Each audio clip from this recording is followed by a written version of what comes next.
भगवान श्री कृष्ण की नगरी में नंद गांव में आज आपको यहाँ पे दर्शन करवाऊंगा।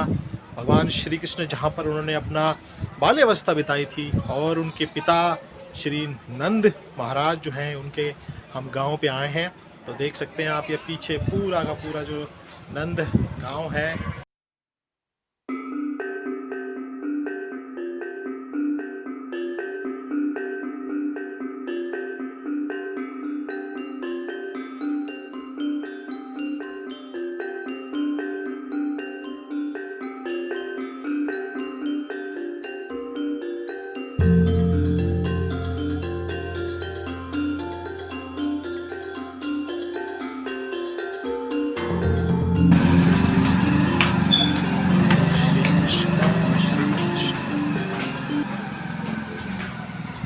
दोस्तों, ये जो आप देख रहे हैं सामने दरवाजा, ये उस दर्जी का मकान है जिसका काम है भगवान श्री कृष्ण, उनके परिवार नंद महाराज और उनकी पत्नी के कपड़े सिलना। तो अब हम पहुंच चुके हैं श्री नंद महाराज के महल के दरवाजे के सामने।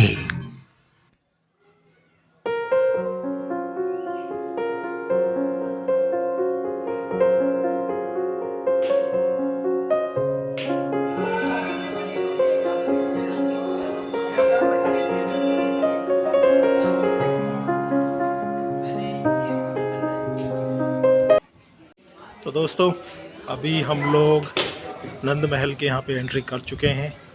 अब देखिए यहाँ से मैं ये एंट्री कर चुका हूँ। यहाँ पर बहुत ही अच्छा लग रहा है यहाँ पर आके। बहुत ही ब्यूटीफुल प्लेस है, one of the best places to visit. देख सकते हैं आप ये पूरा का पूरा ये नंद महल है। यहाँ पे हमारे नंद महाराज जो भगवान श्री कृष्ण के पिताजी थे, ये उनकी ये महल है, पहाड़ की चोटी पर है बसा हुआ। बहुत ही ब्यूटीफुल प्लेस है।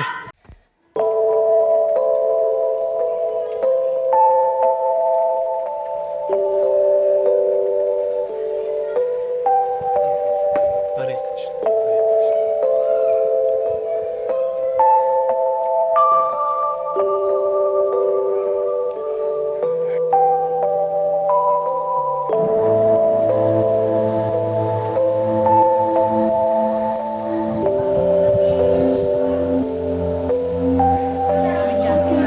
बोलो वृंदावन बिहारी लाल की राधा रानी की।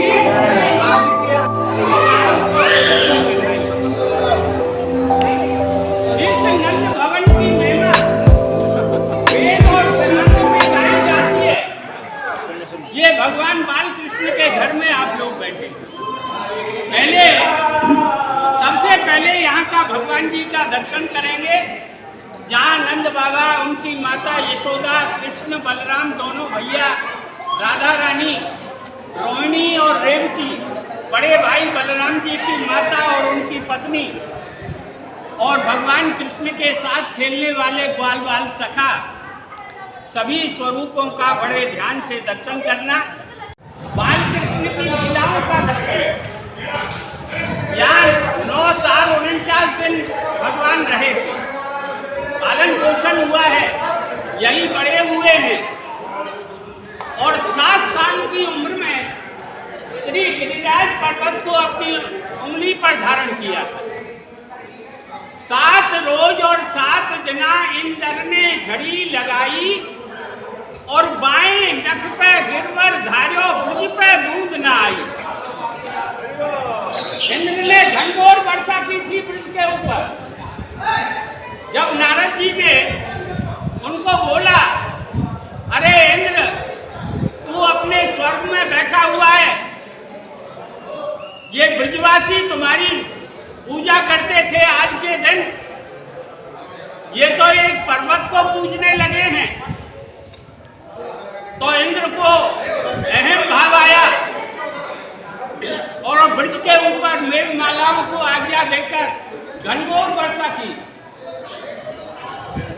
तो मेरे बाल कृष्ण ने अपनी बाएं हाथ की उंगली पर श्री गिरिराज पर्वत को धारण किया। भृगु ऋषि को पर्वत के ऊपर में बैठाया कि महाराज आकाश से जितना भी जल आवे उसको पी जाओ। सुदर्शन को आज्ञा दे दी कि जितना जल आकाश में से आवे सबको सुखा दो। चरावे के लिए वन में बड़ी बड़ी दूर तक जो है मैं जाऊं, मैंने हवा को आज तक कहीं नहीं देखा। मैंने बड़ी बड़ी वृक्ष के अंदर लीलाएं की, मैंने हाउ को कभी देखा ही नहीं। मैं जरूर देखूंगा, जरूर देखूंगा। ये बाल हट, ये 4 हटें हैं। एक राज हट होती है, राजा जिस बात को ठान लेता है उसको करके पूरा ही करता है। एक योगी हट होती है, वो लोग जिस रास्ते पर चलते हैं वहां से पीछे नहीं हटते। एक बाल हट होती है, छोटा बच्चा अभी किसी चीज के लिए हट करने लगे तो उसको पूरा ही करना पड़ता है। तो बाल कृष्ण जो है हट करने लगे मैया से, मैया मैं जरूर देखूंगा, मैंने आज तक हाउ को देखा ही नहीं है।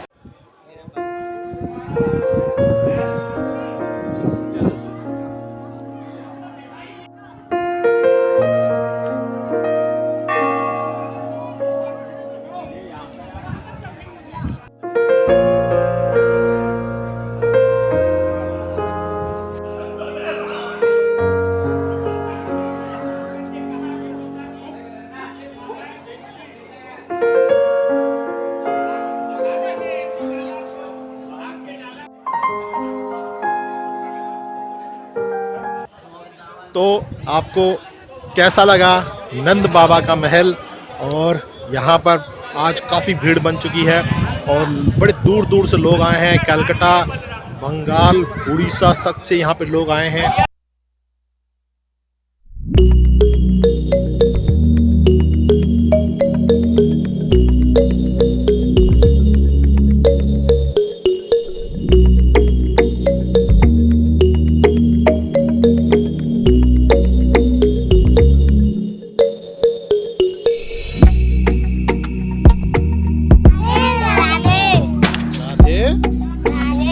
जोर से बोलो।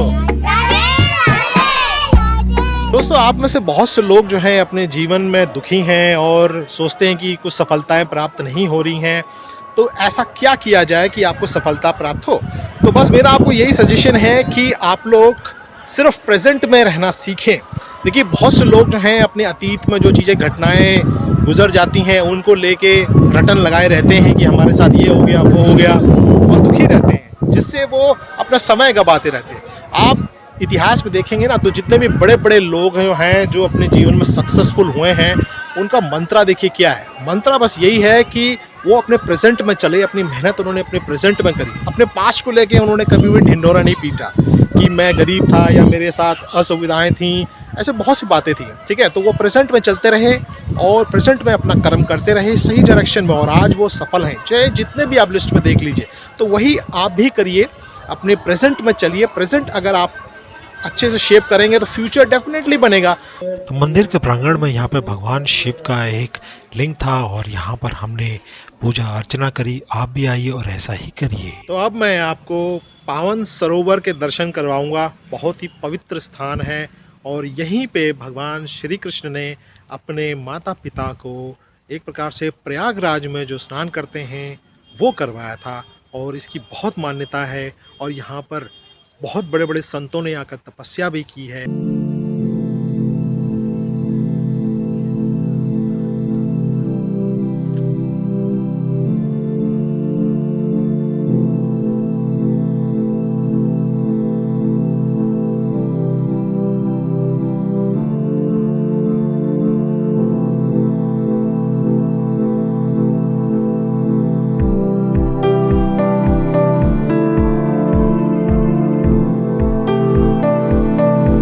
दोस्तों, अब मेरे पीछे आप देख सकते हैं ये मोती कुंड है, और ऐसा माना जाता है कि भगवान श्री कृष्ण ने यहाँ पर मोतियों की खेती करी थी।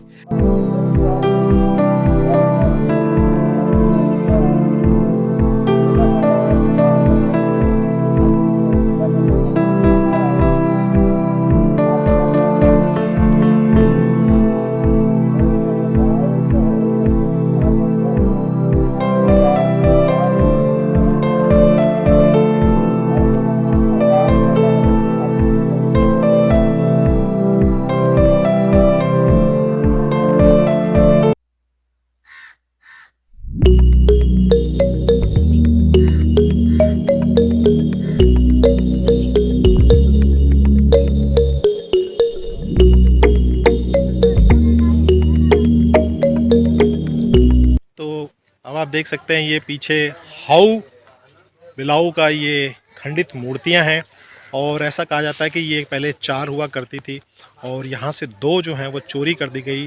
देखिए गोरे अंग्रेज़ तो चले गए, जो काले अंग्रेज़ थे वो हमारे देश की धरोहर को चोरी कर कर बाहर बेच रहे हैं। और बड़ी शर्म की बात है कि हमारे देश की सरकार जो है वो भी इस तरफ कोई कार्रवाई नहीं कर पा रही।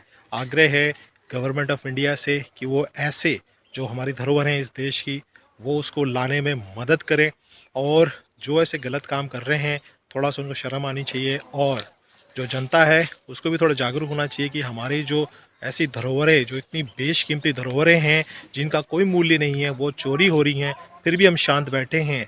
अगर हमारे देश से कोई मतलब बेतुकी चीज़ चोरी जाती है तो हम उसके पीछे कितना भागदौड़ करते हैं, लेकिन ऐसी बहुमूल्य द्वापरकालीन जो मूर्तियाँ हैं वो चोरी हो रही है, हम कुछ नहीं कर रहे हैं। तो दिस इज़ सो सैड।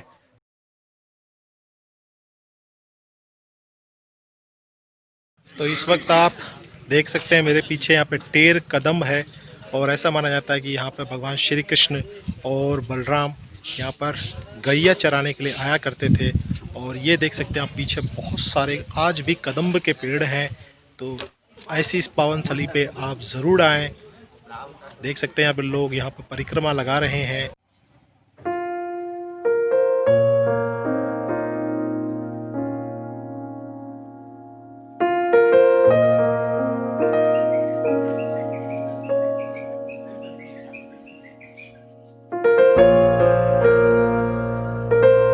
योगी नंद भवन में तो यशदा मात बुलावे, वाकई लल्ला को नजर लगी है, राई नोन करवावे।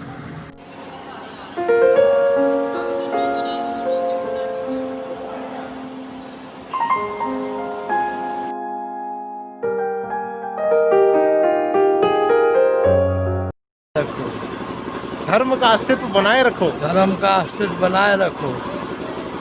तो अभी आपने आशीश्वर महादेव के यहाँ पे दर्शन करे थे। स्टोरी आपको थोड़ी सी जल्दी बता देता हूँ कि यहाँ पर भगवान शिव भगवान कृष्ण के दर्शन करने आए थे। बाल्यावस्था जब उनकी थी तो उनके गले पे सर्प था, मृग छाल थी, तो उसको देखकर माँ यशोदा डर गई और दर्शन देने से मना कर दिया। तो भगवान शंकर ने भी हट कर ली, क्योंकि देखिए एक होता है स्त्री हट, एक होता है योगी हट और एक होता है बाल हट। तो भगवान शंकर ने भी हट कर ली कि मैं तो यहाँ पर भगवान श्री कृष्ण के बाल्य अवस्था के दर्शन करके ही जाऊँगा। तो आस लगाकर वो इस मंदिर में यहाँ पे इस स्थान पे बैठ गए, इसीलिए इसको आशीश्वर महादेव के नाम से जाना जाता है। तो भगवान श्री कृष्ण जो थे उनकी भी उनसे मिलने की लालसा थी, लेकिन क्या करें वो तो अब एक इंसान का जो बाल्य रूप है वो दिखाना चाहते थे और वो एकदम से चमत्कार भी नहीं दिखा सकते थे। तो उन्होंने बालक का हट किया, रोने लग गए और माँ यशोदा परेशान हो गई कि कृष्ण चुप क्यों नहीं हो रहे। तो उनको ऐसा लगा कि कहीं ऐसा तो नहीं कि वो योगी बाबा आए थे और उनसे मिलने के लिए उनको यहाँ पर एक प्रकार से उत्तेजना हो रही है और उनसे मिलना चाहते हैं। तो उन्होंने बुलावा भिजवाया बाबा को कि आप आइए और श्री कृष्ण के दर्शन मतलब उनसे मिलिए, दर्शन मतलब आशीर्वाद भी दीजिए। तो अंत में फाइनली यहाँ पर श्री कृष्ण की जब उनसे मुलाकात होती है भगवान शंकर से, तो तब जाके उनका रोना जो है, हट जो है वो समाप्त होता है। और यहीं से इस मंदिर को आशा लेकर बैठे भगवान शंकर के मंदिर को आशीश्वर महादेव के नाम से जाना जाता है। तो दोस्तों आज नंद गांव में आपको मैंने बाबा नंद का यहाँ पे महल दिखवाया है और उसके बाद में मैंने आपको यहाँ पे पावन सरोवर, उसके बाद मोती कुंड आपने देखा है, फिर हमने यहाँ पे टेरी यहाँ पे देखा था, टेरी वन देखा यहाँ पे, जहाँ पे भगवान श्री कृष्ण अपने बलराम और अपने जो बाकी के सखाओं के साथ में अपने गायों को चराने आते थे। फिर हमने आशीश्वर महादेव के यहाँ पे दर्शन करे हैं। तो ऐसे यहाँ पे बहुत से पावन स्थली है, लेकिन ये कुछ मेन थे तो जो आज मैंने आपको दर्शन करवाए हैं। कैसा लगा आपको ये वीडियो, ज़रूर कमेंट बॉक्स पे आप इसको कमेंट करें और ज़्यादा से ज़्यादा इसमें लाइक देंगे तो उत्साहवर्धन होता है कि ऐसी वीडियोस में आपके लिए और ला सकूं और सनातन धर्म में मौजूद जितने बड़े बड़े देवी देवता और उनके मंदिर हैं और जो उनकी पावन स्थली है वो आप तक ला सकूं। तो like share this channel for more videos, keep updating yourself. धर्म का अस्तित्व बनाए रखें। धन्यवाद।